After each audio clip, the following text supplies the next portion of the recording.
지금부터는 용익물건에 대해서 보겠습니다. 우리가 16건까지 봐서 소유권 부분을 다 봤고 그 다음에 제한물건으로서 용익물건에 대해서 보겠습니다. 용익물건은 타인의 물건을 일정한 범위 내에서 사용 수익하는 것을 내용으로 하는 권리를 말합니다. 우리 민법상 용익물건에는 세 가지가 있는데 지상권, 지역권, 전세권이 있습니다. 그래서 바로 용익물건으로서 지상권, 지역권, 전세권에 대해서 살펴보게 됩니다. 토지나 건물을 소유하지 못하는 자가 타인 소유의 토지나 건물을 사용 수익하는 방법으로는 크게 두 가지 방법이 있습니다. 하나는 물권법적 이용 방법으로서 바로 지상권, 지역권, 전세권, 즉 용익물건을 설정해서 이용하는 방법이 있고, 다른 하나는 채권법적 이용 방법으로서 바로 채권적 이용 방법, 즉 사용대차, 임대차가 있게 되겠습니다. 그래서 용익물건이라는 것은 토지나 건물을 소유하지 못한 자가 타인의 토지나 건물을 이 물권법적으로 이용하는 방법이 되겠습니다. 이러한 용익물건은 부동산이 가지는 가치 중에서 사용가치만을 독점적으로 지배할 수 있는 물건입니다. 그리고 교환가치를 지배를 목적으로 하는 담보물건과는 대비가 되겠습니다. 그러나 이 사용가치의 지배를 목적으로 하는 용익물건, 또 교환가치만을 지배하는 담보물건, 이 모두는 제한물건이 됩니다. 소유권은 완전물건인데 반해서 사용가치만을 지배하는 용익물건, 또 교환가치만을 지배하는 담보물건은 제한물건이 되겠습니다. 바로 이 용익물건으로서 이제 지상권에 대해서 살펴보게 되는데, 제17강에서는 먼저 지상권 일반, 그 다음에 지상권의 효력, 지상권의 소멸 등에 대해서, 즉 일반 지상권에 대해서 살펴보게 되고, 18강에서 이 특수 지상권에 대해서 살펴보도록 하겠습니다. 그래서 먼저 일반 지상권에 대해서 살펴보는데, 먼저 지상권의 이유와 법적 성질 등에 대해서 보겠습니다. 지상권은 타인의 토지에 건물, 기타 공작물이나 수목을 소유하기 위하여 그 토지를 사용할 수 있는 용익물건이 지상권입니다. 이 지상권은 이 물건으로 구성되어 있는 차지권이다라고 하겠습니다. 즉 타인의 토지를 사용할 수 있는 어떤 물건적인 권리가 되겠습니다. 그런데 타인의 토지의 이용은 이 지상권 이외에도 이 채권적 이용 방법으로서 대표적인 임대차가 있습니다. 지상권과 임대차는 그 본질에 있어서 많은 차이가 있습니다. 왜냐하면은 지상권은 물건인데 반해서 임대차는 채권이기 때문입니다. 이에 따라서 소유자의 입장, 즉 토지의 소유자의 입장에서는 임대차의 방법을 선호할 것이고, 또 이용자의 입장에서는 이용자의 권리가 강대한 이 지상권의 방법을 선호하게 될 것입니다. 그렇지만 우리 민법은 소유권 중심주의로 규정되어 있기 때문에 바로 임대차 방법이 현실적으로 많이 선호되고 있습니다. 임대차와 이 지상권의 구체적인 차이를 보면은, 지상권은 물건이고 임차권은 채권이 되겠습니다. 대항력에서 보면 지상권은 물건이니까 당연히 대항력이 있고, 임차권은 채권이니까 제3자에 대한 대항력이 없습니다. 물론 임차권도 621조에 의해서 임차권 등기 시에는 대항력을 가지게 되겠습니다. 존속기간에 대해서 보면은 지상권은 이 최장기간의 존속기간은 제한이 없고 최단기간의 제한이 있습니다. 즉 지상권의 존속기간은 280조에 의해서 30년, 15년, 5년에서 최단 존속기간의 제한이 있습니다. 임차권의 경우에는 최장 존속기간이 20년이고 최단 존속기간에는 민법의 명문의 규정이 없습니다. 그래서 이런 경우에 최단 존속기간에 약정이 없는 경우, 이것은 기간에 약정이 없는 임대차이고, 이런 경우에 당사자는 언제든지 해지 통고를 할 수 있습니다. 물론 주택임대차, 상가건물 임대차 보호법에서는 최단 존속기간에 제한이 있죠. 투하자본의 해수를 보면은 지상권은 물건이니까 당연히 양도성이 있습니다. 그리고 임차권은 채권이니까 양도성이 제한됩니다.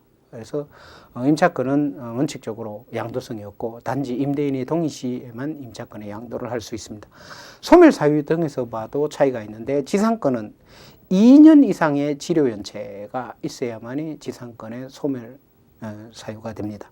그러나 임차권의 경우에는 차임액의 연체액이 2개에 달한 경우, 즉 2달에 달한 경우에는 바로 임차권의 소멸 통고의 대상이 되겠습니다. 이를 보아도 지상권과 임차권은 많은 차이가 있죠.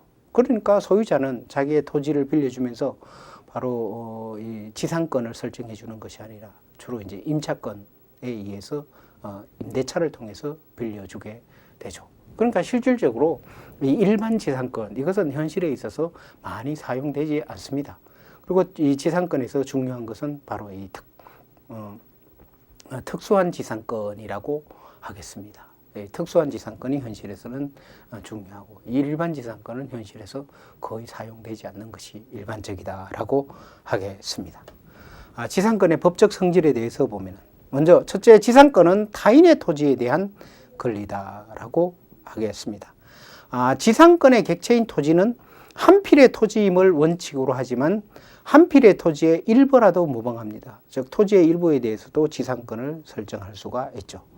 그리고 구분 지상권의 경우에는 토지의 지중, 지상의 일정 범위 상의 지상권을 설정하게 되겠습니다. 두 번째로 지상권은 건물 기타 공작물이나 수목을 소유하기 위한 권리가 되겠습니다. 즉 건물 기타 공작물이나 수목을 소유하기 위한 권리로서 지상권을 설정하게 됩니다.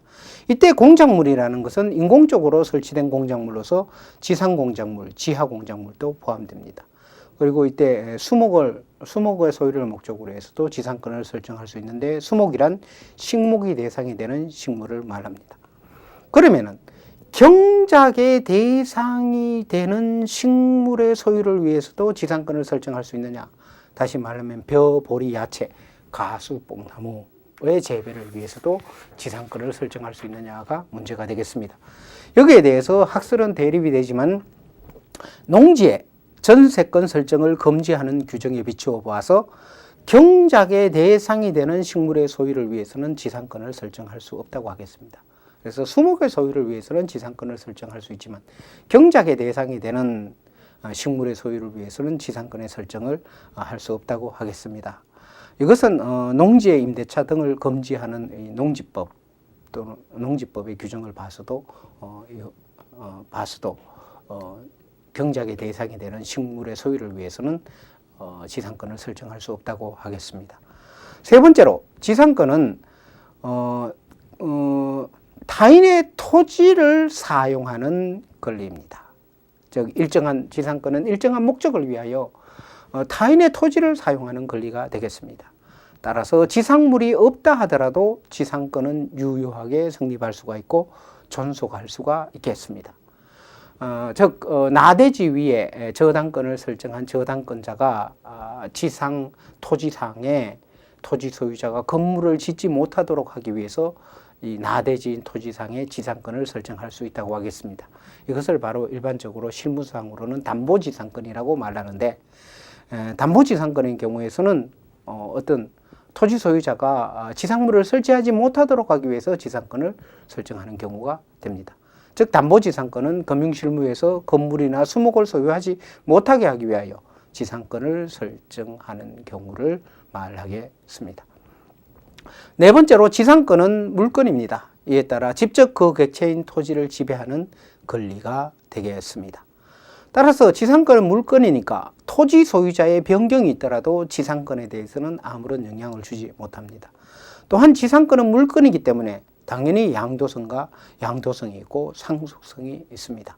그래서 지상권은 양도성이 있습니다. 물권이니까 양도성이 있고 소유자, 즉 지상권 설정자의 이사에 반해서도 양도할 수가 있겠습니다. 다섯 번째로 토지의 사용의 대가인 치료의 지급은 지상권의 요소가 아닙니다. 그러나 치료 지급에 관한 약정은 가능하겠습니다. 그래서 지상권의 경우에서는 치료의 지급이 있는 유료의 지상권도 있을 수 있고 또 무료의 지상권, 즉 지상권 치료의 지급이 없는 무료의 지상권이 있을 수 있겠습니다. 지상권의 취득에 대해서 보겠습니다. 지상권의 취득은 법률 행위에 의한 취득, 또 법률의 규정에 의한 취득, 또 간섭법에 의한 지상권의 취득이 있습니다. 먼저 법률 행위에 의한 취득을 보면은 바로 지상권 설정 계약을 하고, 즉 지상권 설정자와 지상권자가 지상권 설정 계약을 하고 지상권 설정 등기를 함으로써 지상권을 취득할 수가 있습니다. 즉 지상권 설정을 목적으로 하는 물권적 합의와 등기에 의해서 지상권을 취득할 수 있다는 것입니다. 이때 지상권의 등기에는 지상권 설정의 목적과 범위를 기재하고 또 존속기간, 지료와 그 지급 시기에 약정이 있는 때는 이를 등기해야 하겠습니다. 그 다음에 법률의 규정에 의한 지상권의 취득이 있습니다. 첫째, 판결, 상속, 취득시효 등에 의해서 지상권을 취득할 수 있습니다. 지상권은 다른 부동산 물건과 같이 상속, 판결, 경매, 공용증수, 취득시효 등에 의해서 즉 법률의 규정에 의해서 지상권을 취득할 수 있습니다. 법률의 규정에 의한 지상권의 취득의 경우에는 지상권 등기를 요하지 않습니다. 왜냐하면 187조가 적용되기 때문입니다. 그러나 주의할 것은 점유취득시효로 지상권을 취득하는 경우에는 등기를 요하죠. 즉 186조가 적용된다라는 것에 주의를 해야 하겠습니다.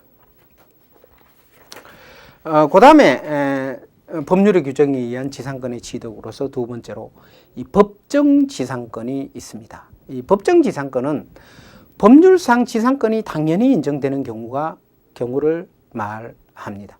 즉 법률의 규정에 의해서 당연히 그 성립이 인정되는 지상권을 법정 지상권이라고 하겠습니다. 우리나라는 토지와 건물을 별개의 부동산으로 하고 있죠. 이에 따라서 건물의 소유를 위해서는 반드시 토지의 이용이 수반되어야 합니다. 그런데 건물 소유자와 토지 소유자가 다르고 또 건물 소유자를 위하여 지상권을 설정할 수 없는 특별한 경우에는 법률의 규정에 의하여 건물 소유자를 위하여 지상권 취득이 인정되는 경우가 있습니다. 이것이 바로 법정지상권이 되겠습니다. 이 법정지상권은 법률의 규정에 의한 지상권의 취득이므로 등기는 요하지 않습니다. 187조에 의한 물권 취득이니까 등기를 하지 않아도 됩니다. 그러면 우리 법상 법정지상권이 인정되는 경우가 어떤 경우가 있느냐? 바로 민법과 특별법에서 4가지 유형의 법정지상권이 인정되고 있습니다. 첫째, 전세 건물의 보호를 위한 경우입니다. 자, 우리 민법 305조에서 규정하죠. 대지와 건물이 동일한 소유자에게 속하는 경우에 건물에 대해서만 전세권을 설정한 경우에 토지 소유자가 변경되면 그 대지 소유자의 특별 성격있는 전세권 설정자에 대하여 지상권을 설정한 것으로 본다라고 규정하고 있습니다. 즉 전세 건물의 보호를 위해서 법정지상권을 인정하고 있습니다. 어떤 경우냐 하면은 자, 토지가 있습니다. 토지도 A, 건물의 소유자도 A입니다. 이 건물에 대해서 갑에게 전세권이 설정되었습니다. 그런데 어떤 사유로 인해서 이 토지만이 B에게 경락이 되었습니다. 그래서 B가 토지 소유자가 되었습니다. 이런 경우에는 이 전세 건물의 보호를 위해서 토지 소유자는 전세 건물의 소유자, 전세권 설정자에게 지상권을 인정해 줘야 합니다. 이런 경우에 A는 B에 대해서 바로 지상권을 주장할 수 있습니다. 이것은 바로 법률의 규정에 의해서 당연히 인정되는 지상권입니다. 이때 주의할 것은 전세 건물의 보호의 경우에 법정지상권을 취득한 자는 바로 전세권자가 아니라 전세권 설정자가 된다는 것에 주의를 해야 하겠습니다. 그 다음에 두 번째로 저당 부동산의 경매의 경우에 법정지상권이 인정됩니다. 토지와 건물이 동일인에게 속하는 경우에 토지와 건물 양쪽 또는 어느 한쪽에 저당권이 설정된 후 저당물의 경매로 인하여 토지와 건물의 소유자가 달라진 경우에 토지 소유자는 건물 소유자에 대해서 지상권을 설정한 것으로 본다라고 규정하고 있습니다. 자, 토지와 건물이 있습니다. 처음에는 토지도 A, 건물도 A에게 속했습니다. 그런데 이 토지만에 대해서 B에게 저당권을 설정해 줬어요. B가 저당권자입니다.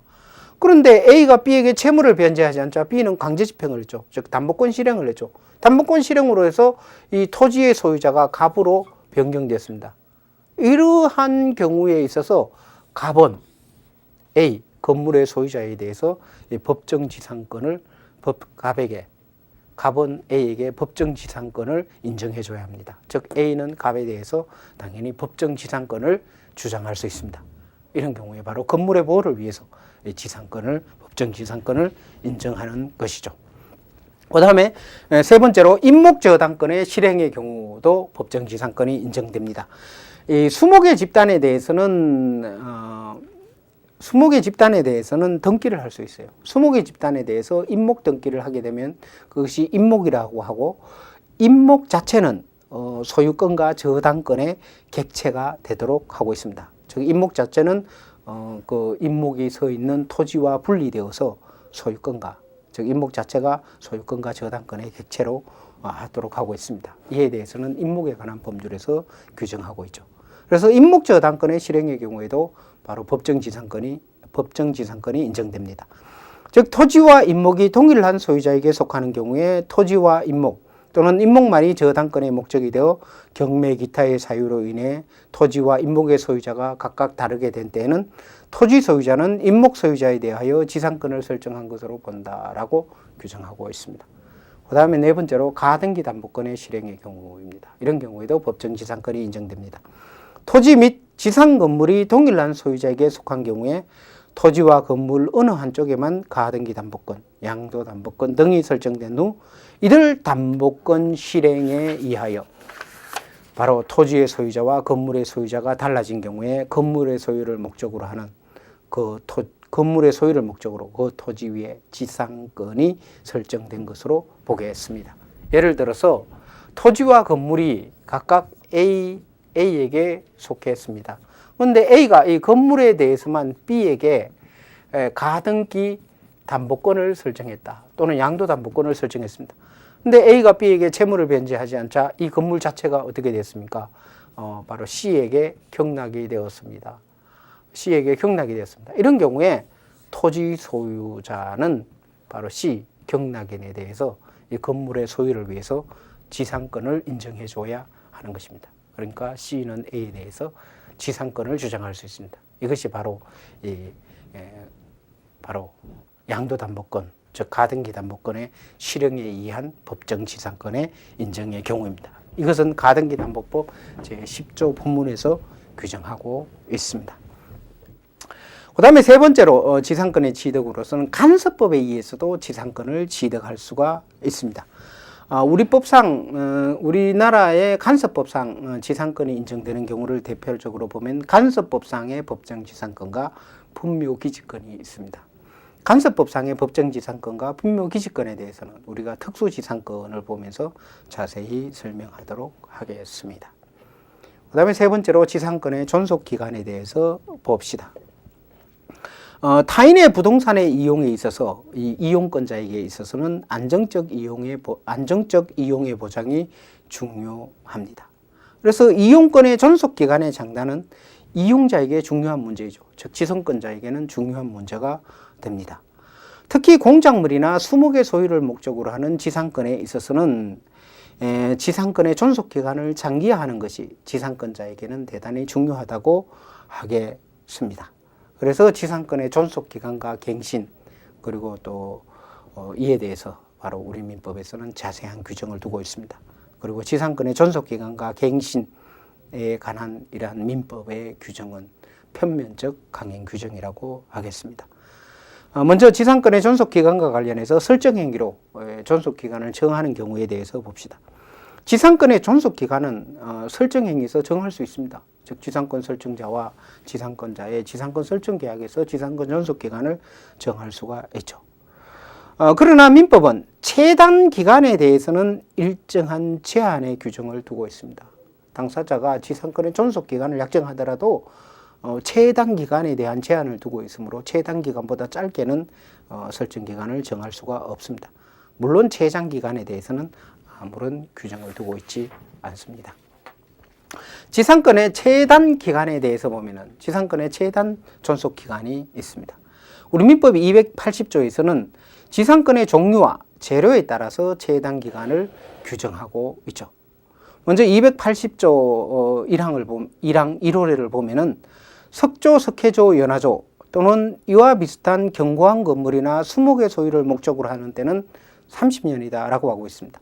그래서 견고한 건물이나 수목의 소유를 목적으로 하는 지상권의 설정의 경우에 있어서는 당사자가 설정 행위로서 이 지상권의 존속기간을 30년보다 단기로는 정할 수 없습니다. 그래서 30년 이상을 정해야 하는 것이죠. 이후에는 그 밖의 건물의 소유를 목적으로 하는 때는 15년, 즉 최단 존속기간은 15년이다라고 하고 있습니다. 그러면 이때 경고한 건물은 30년, 그 밖의 건물은 15년인데 경고한 건물과 그 밖의 건물은 어떻게 구별하느냐? 그것은 일형 불에 타는가의 여부에 따라서 구별할 수 있다라고 하겠습니다. 그 다음에 3호에서는 건물 이외의 공작물의 소유를 목적으로 하는데 지상권의 최단 존속기간은 5년이다라고 하고 있습니다.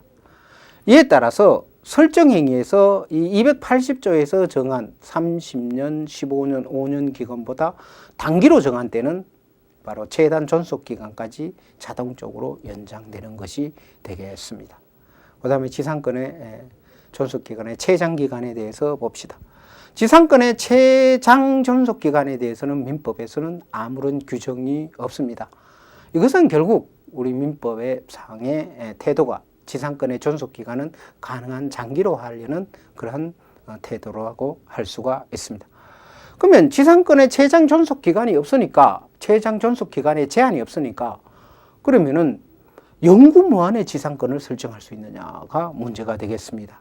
여기에 대해서는 일반적으로 영구무한의 지상권의 설정도 가능하다라고 하고 있습니다.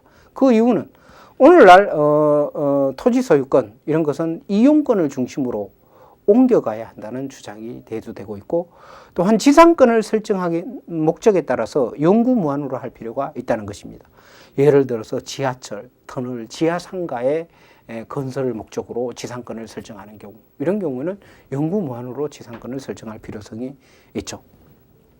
이에 따라서 해석론으로는 영구무한의 지상권 설정 합의도 유효하다고 하겠습니다. 우리 판례도 구분 지상권의 설정에서 영구무한의 지상권의 설정을 인정하고 있습니다. 그 다음에 설정 행위로 기간을 약정하지 않은 경우는 어떻게 되느냐? 계약으로 지상권의 존속기간을 약정하지 않은 경우에는 민법 280조의 최단 존속기간이 적용이 되겠습니다. 그래서 당사자가 지상권 설정 기간을 약정하지 않으면 최단 존속기간에 관한 규정이 적용되겠습니다. 그리고 지상권 설정 당시에 공작물의 종류와 구조물을 정하지 않은 경우에 그 지상권의 존속기간은 15년이다라고 281조 2항에서 규정하고 있습니다. 그 다음에 지상권의 존속기간과 관련해서 계약의 갱신과 존속기간에 대해서 봅시다. 지상권이 존속기간의 만료로 인해서 소멸하는 경우에 법률에 특별한 규정이 없더라도 당사자 간에는 전의 계약을 갱신할 수 있으면 당연합니다.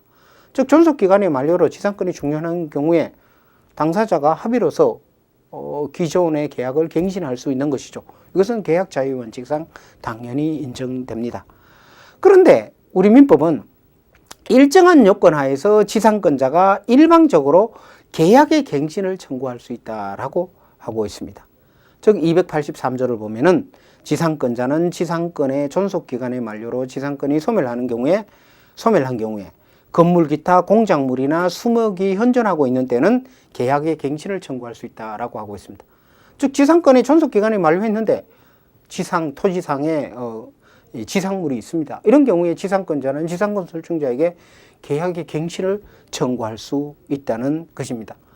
물론 지상권자의 채무 불이행으로 지상권이 소멸한 경우에는 이 계약 갱신 청구권을 행사할 수 없게 되겠습니다.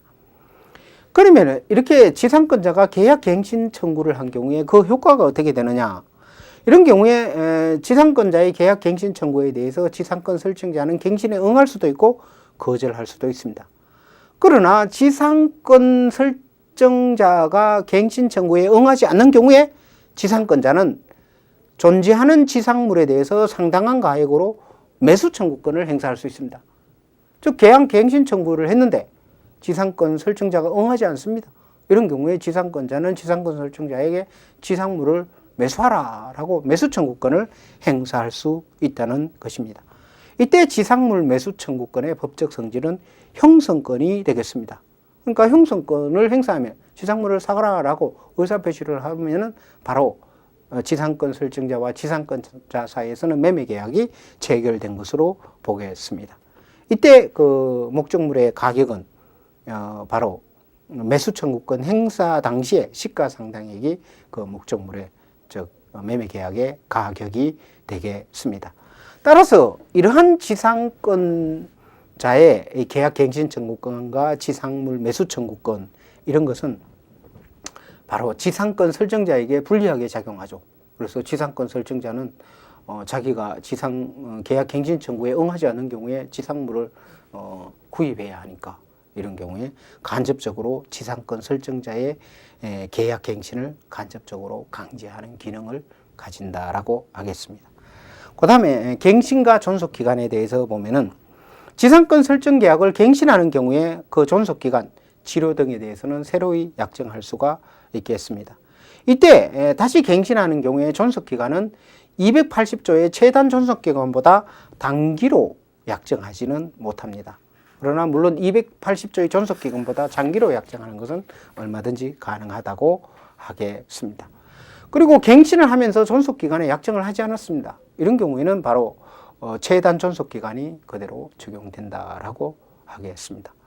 그리고 존속기간 등에 관한 이 민법의 규정은 강행 규정입니다. 이때 주의할 것은 편면적 강행 규정이다. 즉 민법의 규정에 위반한 것이 지상권자에게 불리하면은 그것은 바로 무효가 된다라고 하겠습니다. 그래서 편면적 강행 규정이다라는 것에 주의를 하셔야 합니다. 그 다음에 지상권의 효력에 대해서 봅시다.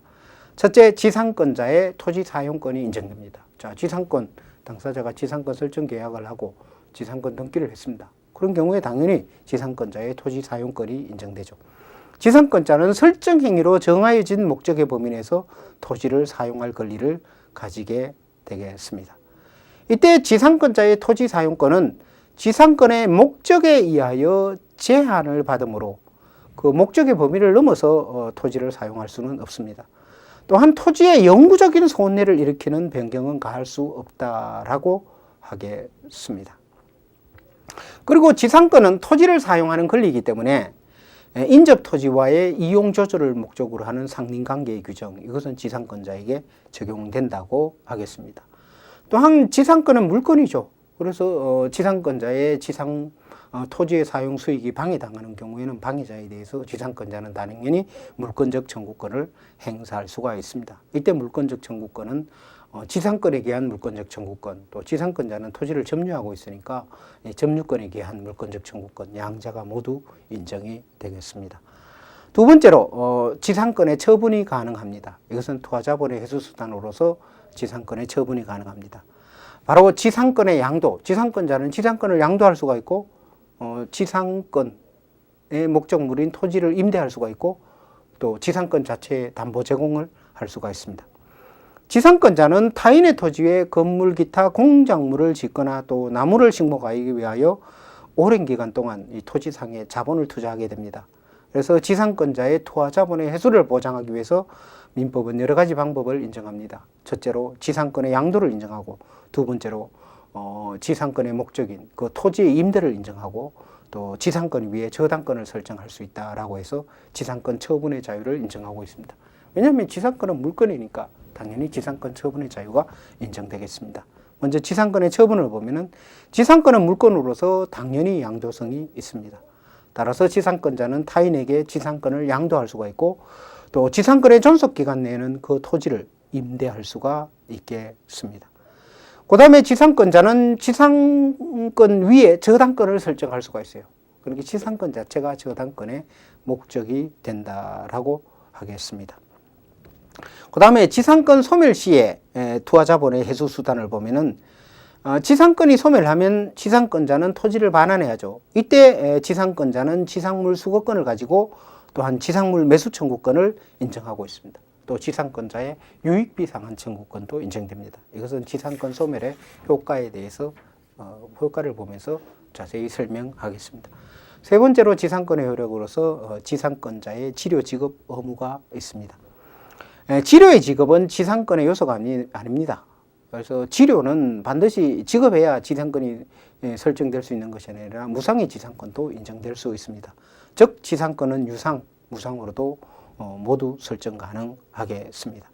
그러나 당사자가 치료 지급을 약정한 경우에는 지상권자는 치료 지급 의무가 인정됩니다.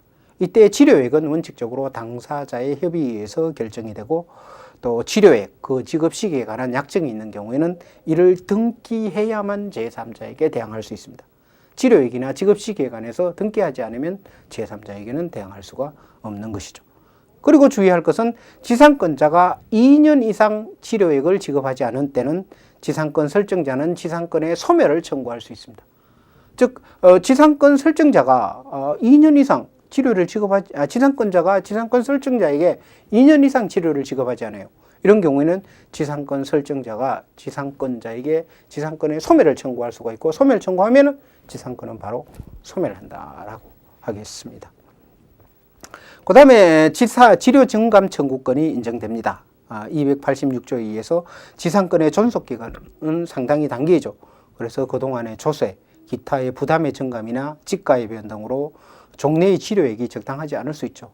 이런 경우에 치료액의 증감 청구권이 인정됩니다. 286조에서 규정하는데 이것은 바로 사정 변경의 원칙을 명문화한 예의에 해당되겠습니다.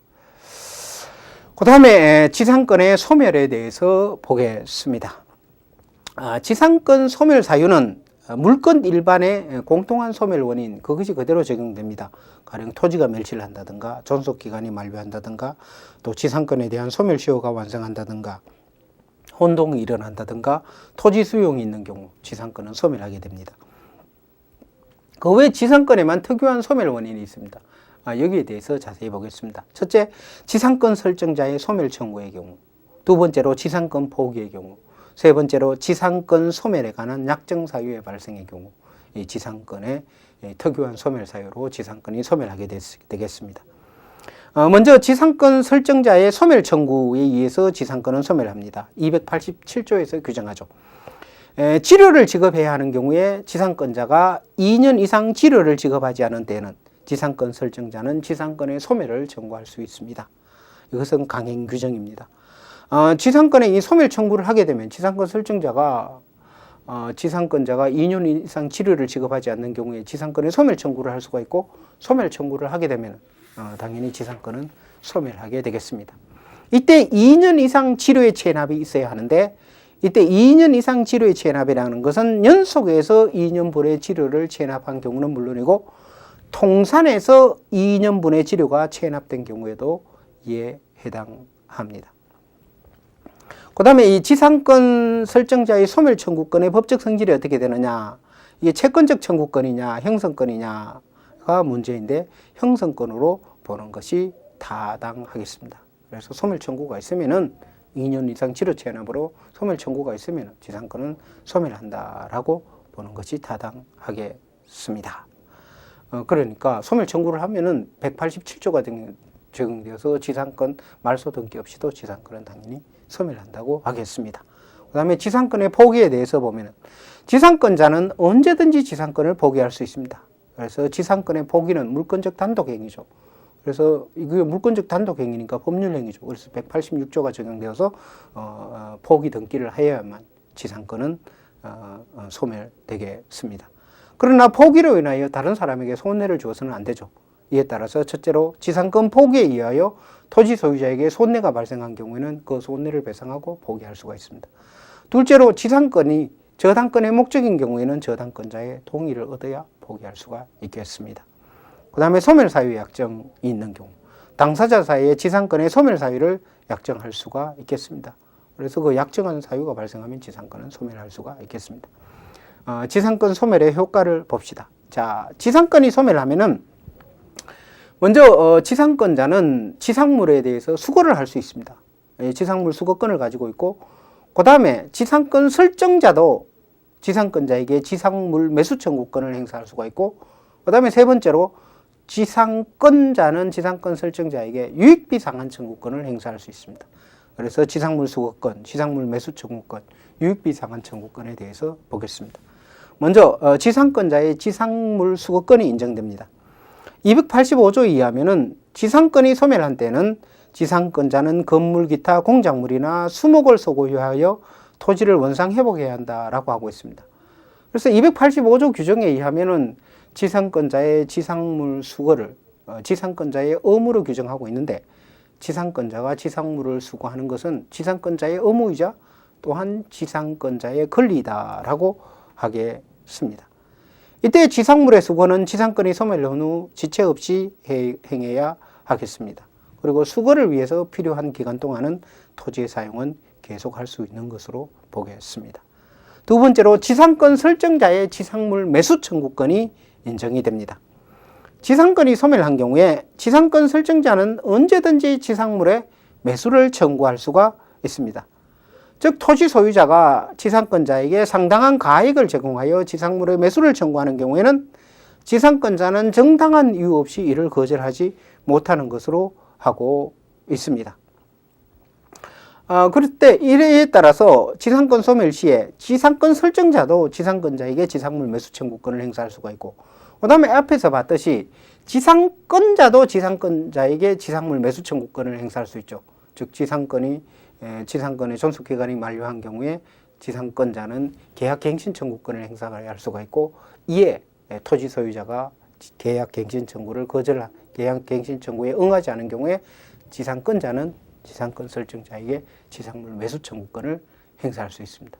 그래서 이때 지상권자의 지상물 매수 청구권도 인정되고 지상권 설정자의 지상물 매수 청구권도 인정된다는 것에 주의를 해야 되겠습니다.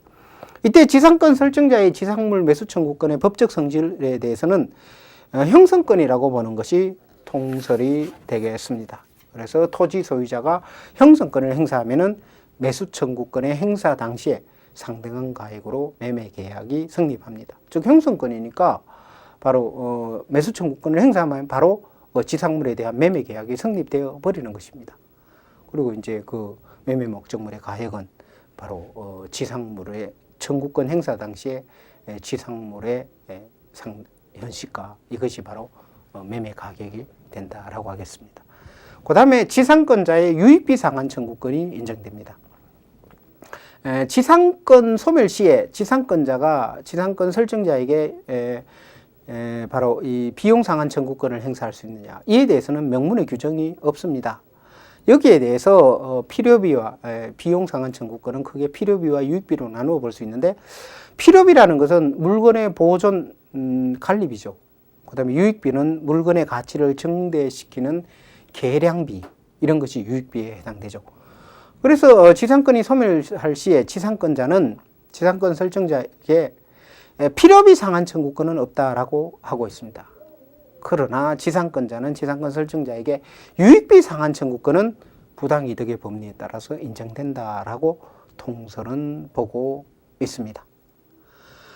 이때 유익비라는 것은 예를 들어서 토지에 대해서 지상권 설정을 토지에 대해서 지상권 설정한 지상권자인 경우에 그 토지에 대해서 뭐 배수 시설을 할 수 있죠. 아니면은 이게 천수답인데 이게 관계 시설을 해가지고 이제 전천후로 농업을 할 수 있는 그런 관계 시설을 했습니다. 이런 경우에 그 토지를 개량한 것이 되겠죠.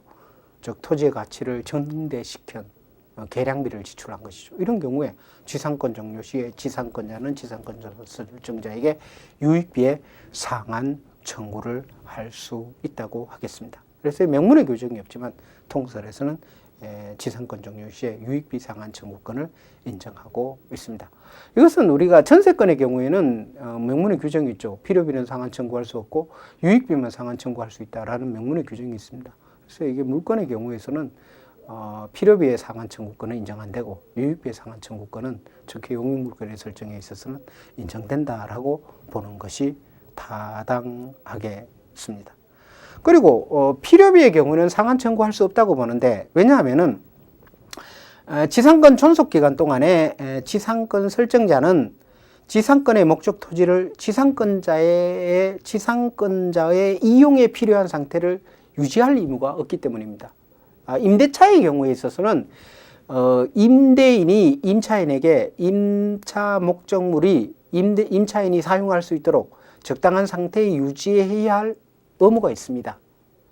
사용 상태, 즉 임차인이 수익할 수 있는 상태를 유지해야 할 의무가 있는데 지상권에는 그러한 의무가 없죠. 그러니까 지상권자가 그 목적물의 보존 관리비를 지출하더라도 이런 경우에 지상권자는 지상권 설정자에게 필요비에 상한은 청구할 수 없다고 하겠습니다. 자, 그래서 지금까지 봐서 일반 지상권의 의의, 일반 지상권의 효력, 일반 지상권의 소멸 등에 대해서 봤습니다. 근데 실제 이제 일반 지상권 이런 것은 현실에서 거의 이용되지 않습니다. 주로 이제 토지의 이용 관계, 이것은 채권법적인 임대차의 방법이 이용되죠. 그러나 다음 18강에서 보게 되는 특수지상권, 이것은 현실에서도 많이 문제가 되고 이용이 됩니다. 그래서 여러분들이 일반 지상권의 개념, 일반 지상권에 대한 기본적 지식 위에 이 특수지상권을 잘 이해해야 하겠습니다. 17강 강의를 마칩니다.